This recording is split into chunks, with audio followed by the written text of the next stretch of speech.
თავისუფლება გამოიხატება მოძრაობაში და ჩემი აზრით თავისუფლება არის მცდელობა საკუთარი ადამიანური მასშტაბის გაფართოების.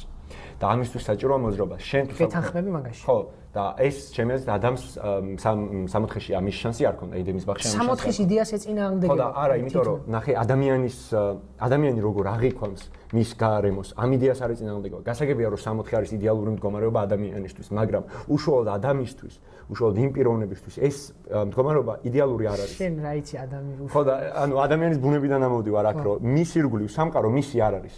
ამ სამყაროში ის უბრალოდ რაღაცა ჩადეს. რატო გონია რომ ჩაკერებული ადამიანის სამოთხეში ედიმში? ჩაკერებული აბა რა არის? რანაირად არის ჩაკერებული? არა, ნახე, ღმერთმა ადამი არა, ჩვენ საუბრობთ ამ მდგომარეობაში, კაცო, ეხლა დღევანდელ სამყაროზე კი არ გეუბნები. მესმის, არა, სრულიად მესმის, კაცო და ამბავი ხო ეგეთია, რომ ღმერთმა ადამი გააჩინა სამოთხეში. მორჩა სამოთხეში რა ედემში. და ეს სამოთხე ედემი არ არის ადამიანის ან ბუნებრივი მდგომარეობა. ეს არის ის მდგომარეობა, რომელშიც ღმერთმა მისი ყოფნა განიზრახა. ეს ან და არა, ხსები ყველაფერში მოყვები.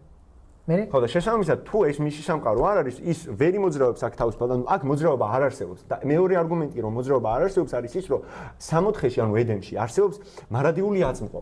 მარადიული აწმყო გამორიცხავს ახალი განცდების შემოღებას. ანუ მარადიულ აწმყოში მარადიულად განიცდე ერთი და იგივე მდგომარეობას.